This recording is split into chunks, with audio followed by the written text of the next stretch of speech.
Here's a two-point perspective grid. So this is something that you could be thinking or visualizing first. This is very similar to the two-point perspective room we did last semester. So you can be using here as kind of a very nice, again, I just went in this part of the video, I'm just going through a bunch of images I downloaded that could be very helpful as you start working on your environments and concepts for your backgrounds.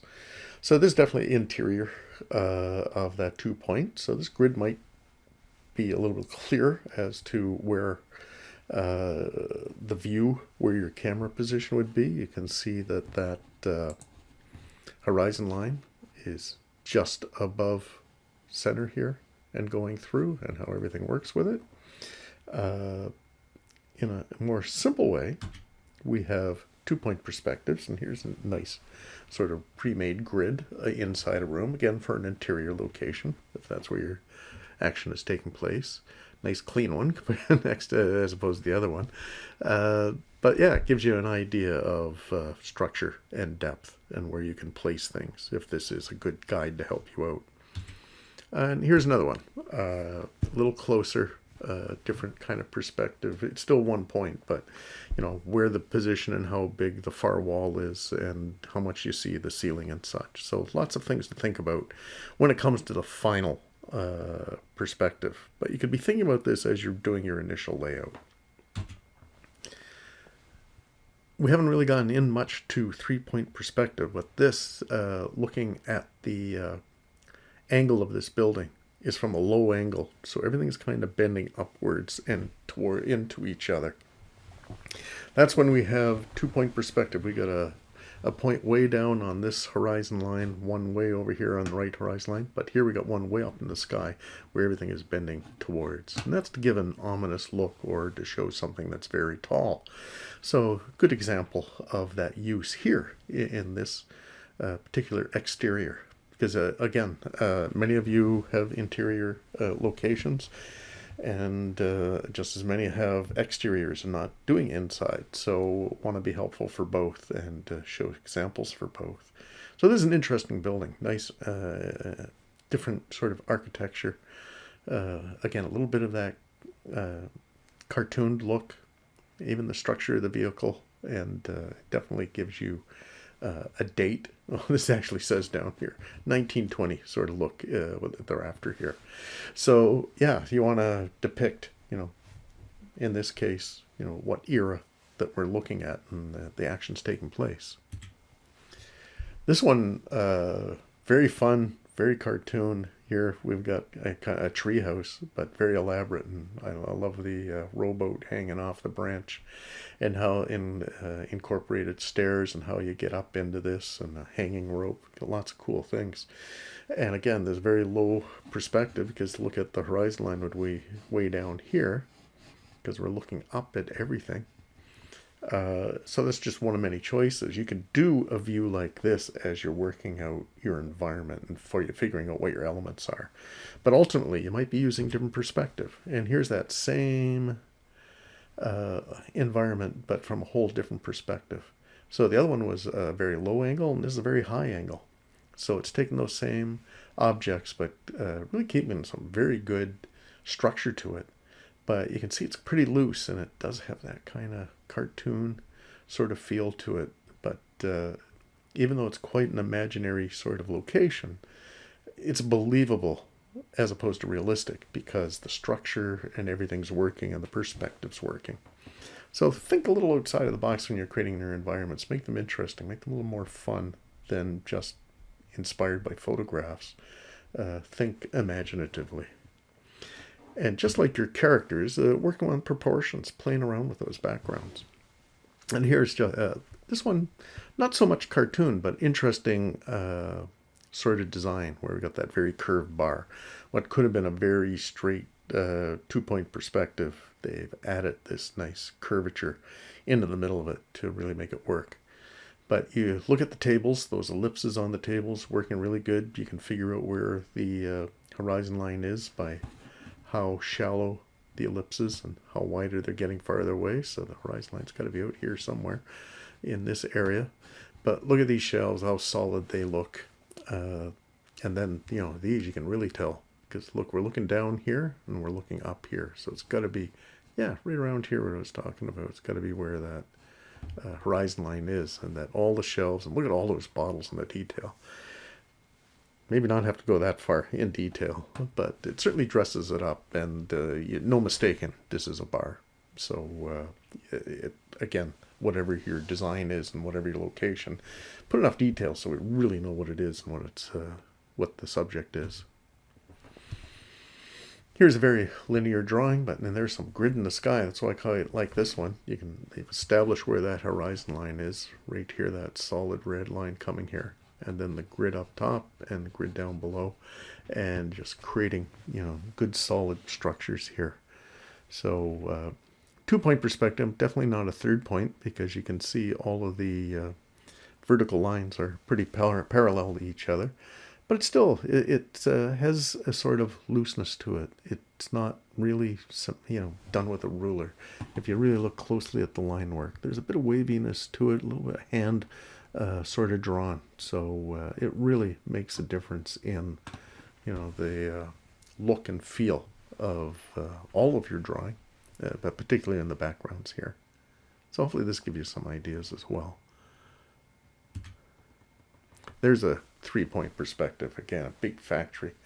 So we're kind of average height looking at this, but we're looking up, and you can see that everything's tapering to a point way up at the top of the center of this drawing. But, twice the height of the actual drawing surface, there's a vanishing point way up there. So it really gives an ominous look and showing just how big in scale. And when you're showing big scale like this, it is important to put a lot of detail so that you can see that it's quite big and tall, because the smaller detail, look at these little lines here representing brick. So it's just lines, and it's not actual brick shapes, because again, it's so big and so far away, you wouldn't see that. But look at all the little things that really tell us it's a factory, and an abandoned one at that. So there's no question, the age of this, and it's been abandoned, and it's definitely a factory with a bit of a water tower thing here with an emblem on it. Just lots of fun things. So you can find some inspiration from photos and things, but it's really now making it come together from your imagination and adding things that really specify it to your story and what you want to tell.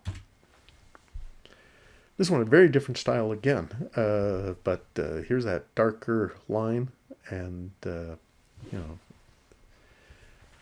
very linear. Definitely 2-point perspective and no 3rd point. But it's nice how one of the things I want to point out here is how thick the line is here in the foreground, and how thinner it gets in the distance, and the less detail in the distance. So that's cool too. So it's a little high for any action, but it could be a good establishing shot. Then you come lower and closer when you have a character walk into the scene, and then just that detail that you would see there. But again, lots of interesting elements here. You can tell the kids live here. You can see with all the stuff in that backyard. It tells a story. So I want to make sure that your environments, your backgrounds tell a story, but don't take away from the characters in the main action, but frame that well. Barbershop. I mean, you can see that right away from the type of chair there. Got this foreground element here of the old-fashioned cash register. Looks kind of Western-like with a horse, and looks like some older cowboy-type silhouettes and frames here.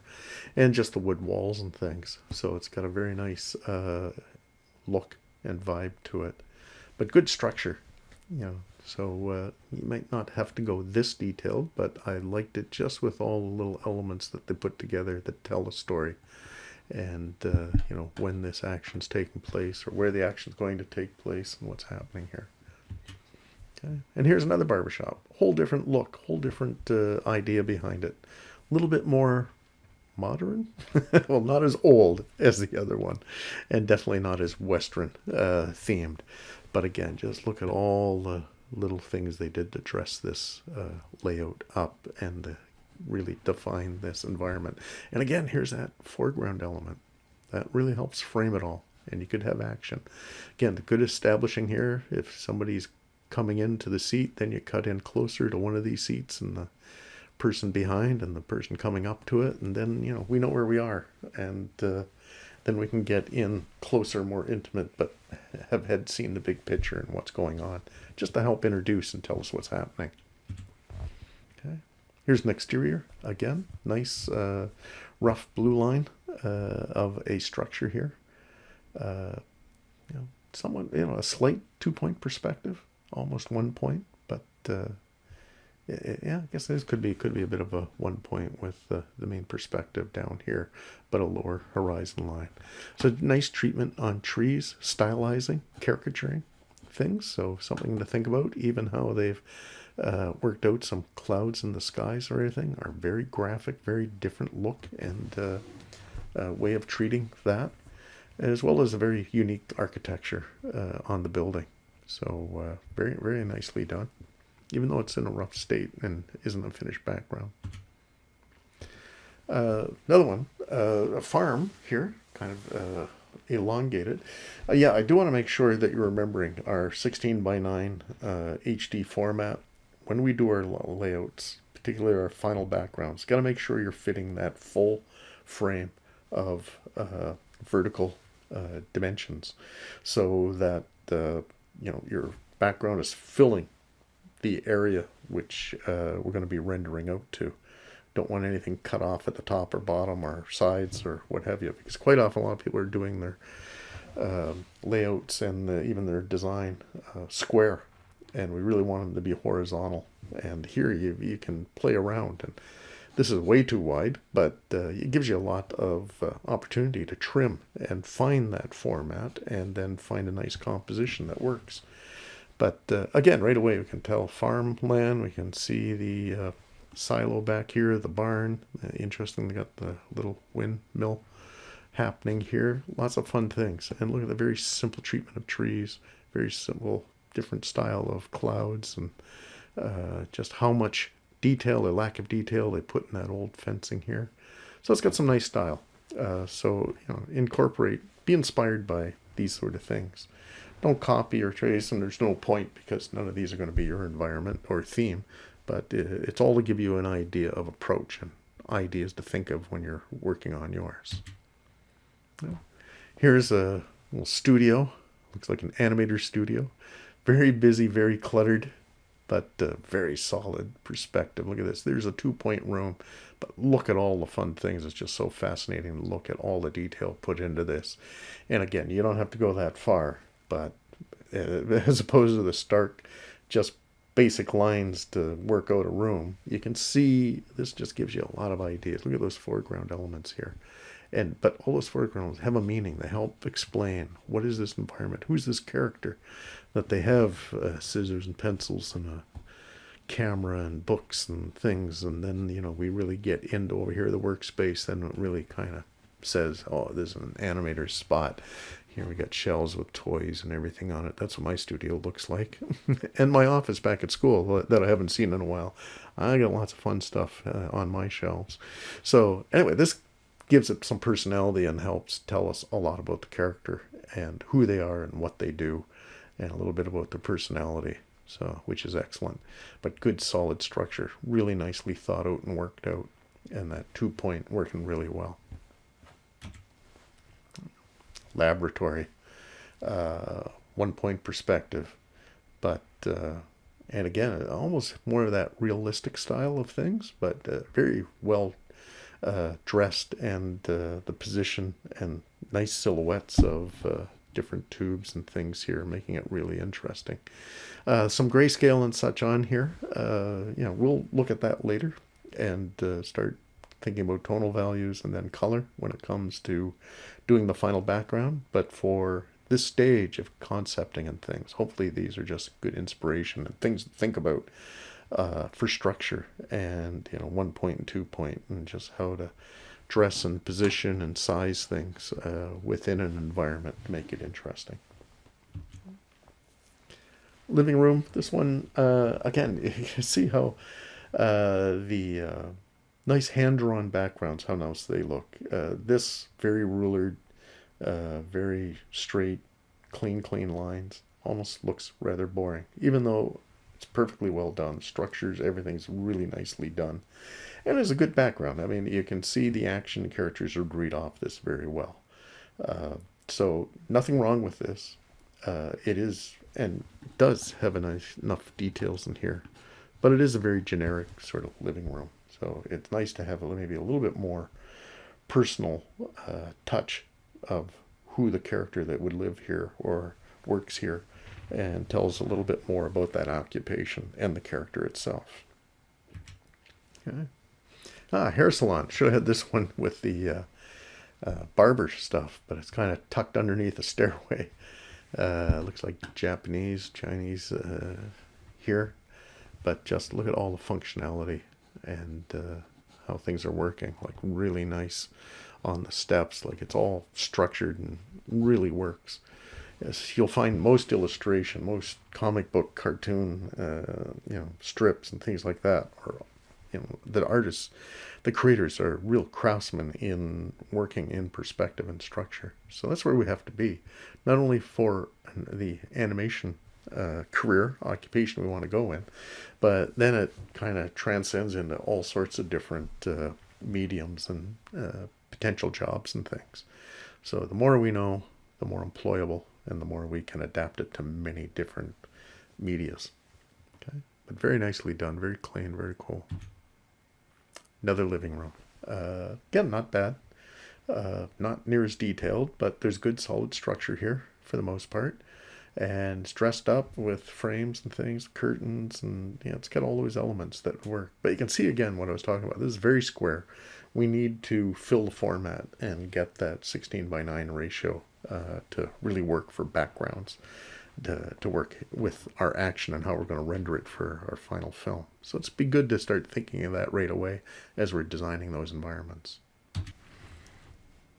So I'd like to take a look at some PSA backgrounds for City School that would be done in the past by students like yourselves. And I want to take a look at before and after on some backgrounds. So here is a depiction of a kitchen.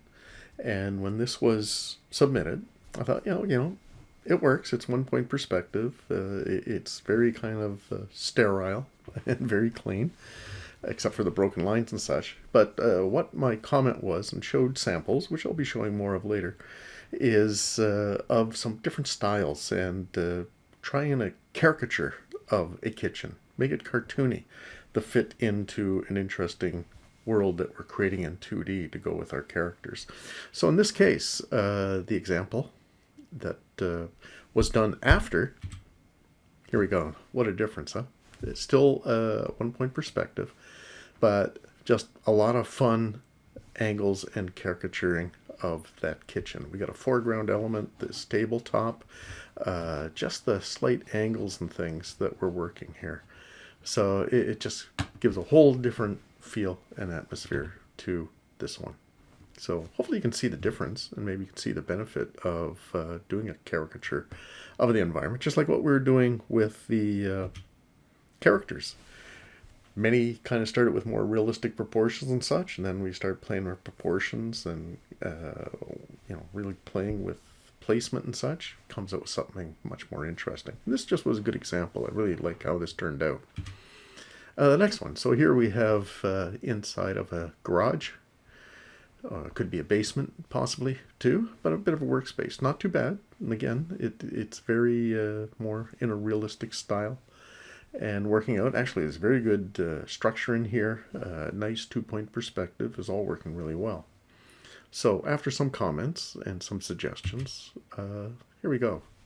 So foreground elements, what a difference that made in making this, give this some depth and make it work. So think about foreground elements. It really seems to make a difference. Look at here, and look what we have on the walls and such, and then here. So put a lot more interest in what's happening on the wall here, and kind of framed all that with these workbenches. And just all the little details on here that really showed, hopefully it really gives you a good idea of what this environment is about. And when we see the character, hopefully it really connects everything and tells us a bit about that character. Another one. So here's the same idea. So here's a 2-point perspective, not too bad. This was a story that was supposed to be set in medieval times, or at least the idea of medieval times, and a fellow sells medieval swords and things like that, and the hawk comes in.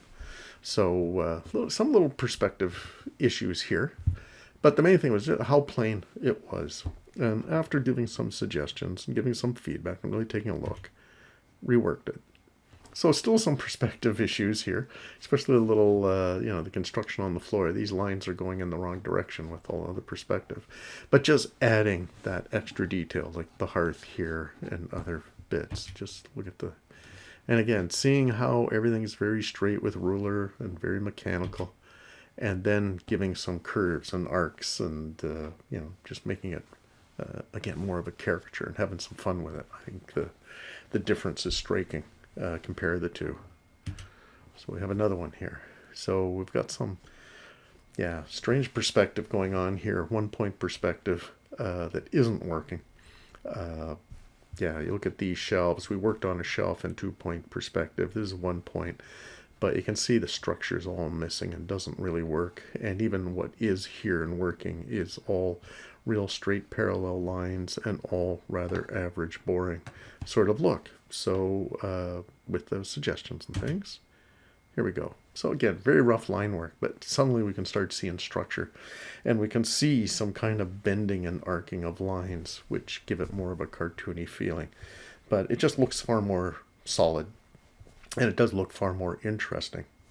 So there's good structure here, and it doesn't have to be realistic, just believable. We don't want lines going the wrong way and making no sense, but comparing between the two, it is quite striking, and that the walls and everything make more sense in how those shelves on either side look more solid in the scene compared to here. Like the lines on the ground here are in front instead of defining where the room is. Are these up against the wall, or are they just floating? We got a ceiling line here. We got a corner, but there's no line coming down to establish where the wall is. So there's a lot of strange things happening that weren't working right.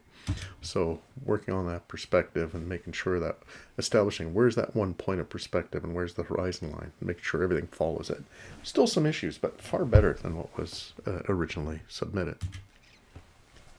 Here's another one, very sterile.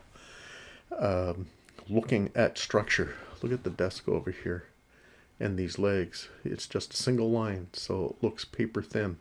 How can this hold up this table? And what does it tell us? Like there's just bare walls and bare ceiling and everything. So, it's not bad. The structure isn't bad at all in 1 point perspective, but we got to dress the set. We got to make sure it tells us a story, or helps tell the story, and make sure all the structure's there. So here's the rework. Look at that. All of a sudden, bang.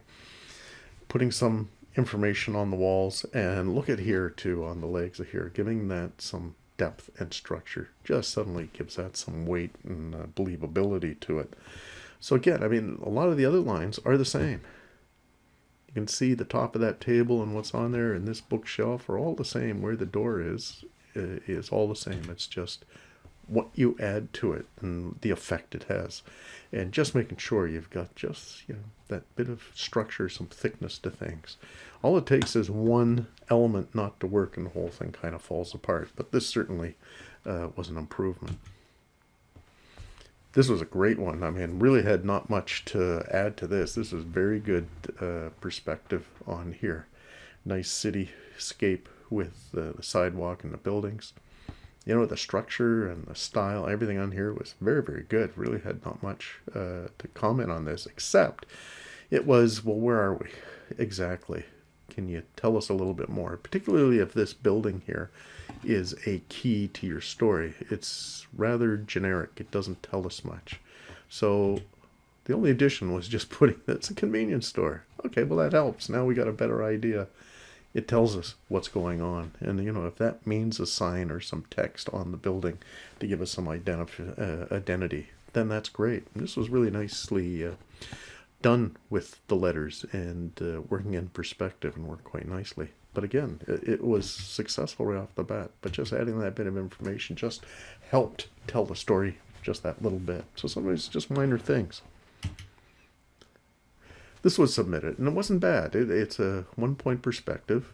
And again, the 1 point perspective is good for an establishing shot. It's definitely good for exploring our environment and the contents of a room or even an exterior. We're, in your film, more than likely, hopefully, you're going to use more 3/4 views as you move your camera around and different views of your character. But this one, I had a hard time figuring out what this was. And after questioning the student who submitted this, said, "Oh, it's a hospital room." I went, oh. Then I started to notice, oh yeah, here's a little IV bag, and I guess this is a monitoring machine. This is just an odd looking bed. It just didn't connect as a hospital bed, and the same with the rest of the room. I just thought it was maybe an apartment with a fancy bed, and I couldn't clue in what these were. But anyways, went back after discussing that, and now all of a sudden that looks like a hospital room. It's a lot of the same elements, but really changing the bed up and just adding more detail. And one of the things that I found that really didn't work here is these were all crammed together. I couldn't identify one object from another. So split them out so it had a good silhouette, and this IV here really stood out, and even the monitor up here.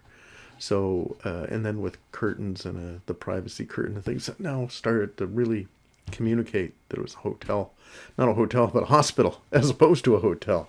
So, so you can make sure you're conveying, and instantly we know what this is. Whereas this one, you'd go on, where are we? What's going on here? So, doing research and making sure that you're putting the elements in that really communicate what it is the setting is that's happening. Okay. Here's another one. Again, a very nice 2-point perspective. Here's the community center. It's got it on the wall, so right away we know what this building is. We don't have to guess what is this. But again, it's kind of realistic. It's almost been traced off a photograph or something. It's that realistic. And thought again, let's think cartoon. Let's think caricature. Let's try and have some fun with this. So here's the rework. And just using some, caricatured bent lines, playing with the perspective a bit and just making it more interesting. So it doesn't have to be any more complex. You just have to play with the lines that are existing. Now this is a slightly different view, so made it more interesting by having this big pillar here with the community center on it instead of on here. Now it's just made a better overall composition. It looks complete, whereas here it's cut off. And again, hopefully you notice the difference, that this is pretty plain, boring, very realistic. All those rulers, parallel lines and vertical lines and everything working here. And just how much more fun this is. And immediately we can see what it is and get a better overall feel for the location. Okay, so here we are, we're back to the other. So just an idea. I'm going to be going through your designs that you're submitting, going through the same process, and hopefully we get the same results where we get, and hopefully you can beat that with this video. You can start thinking about that ahead of time. But these are the kind of suggestions that I will be talking about as we review your environments. But as you develop them now, and again, we got a lot of different themes here. Everybody's going to have a different challenge. So let's, really research and, again, do more than one drawing. Do a bunch, and hopefully you can step back, come back and look, and then see where improvements can really enhance and make a big difference. Because even your environment and design should tell us a good part of the story. Again, we've got 30 seconds, a lot to convey, but hopefully with really fine-tuning those environments, we can really get it to say something and help fast-track our story so that it's very clear. Then we're back to the grids. There we go. So hopefully, between the videos that we have up here, that it'll help you well on your way and getting some environment concepts and things done, and be working on, either 1 point, 2 point, or if you're ambitious, try and throw a 3 point in there, if it works for your story.